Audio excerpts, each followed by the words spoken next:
સ્વાગત છે આપનું પ્રાર્થના સંદેશ ન્યૂઝમાં। મહીસાગર પોલીસને મળી મોટી સફળતા। પ્રાપ્ત માહિતી અનુસાર રોડ માર્ગે જતા શંકાસ્પદ એમડી ડ્રગ્સને મહીસાગર પોલીસે સ્વિફ્ટ કારમાંથી મોડી રાત્રિ દરમિયાન ઝડપી પાડ્યો। મહીસાગર પોલીસે અંદાજિત 5 લાખ જેટલાનો શંકાસ્પદ એમડી ડ્રગ્સનો જથ્થો ઝડપી પાડ્યો હતો। મધ્યપ્રદેશથી ગુજરાતમાં એમડી ડ્રગ્સ ઘુસાડનાર સ્વિફ્ટ કારમાંથી 4 ઈસમો ઝડપાયા, જેમાં અરબાઝ નામના ઈસમે સ્વિફ્ટ કારમાં છુપાઈને શંકાસ્પદ એમડી ડ્રગ્સ રાખ્યો હતો।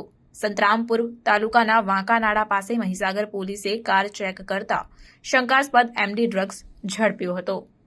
મહીસાગર પોલીસે શંકાસ્પદ એમડી ડ્રગ્સનો જથ્થો ક્યાંથી ક્યાં જતો હતો તે દિશામાં અરબાઝની પૂછપરછ હાથ ધરી છે।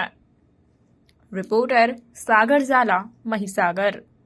પ્રાર્થના સંદેશ ન્યૂઝની તમામ લેટેસ્ટ અપડેટ્સ માટે ચેનલને હમણાં જ લાઇક, શેર અને સબસ્ક્રાઇબ કરો।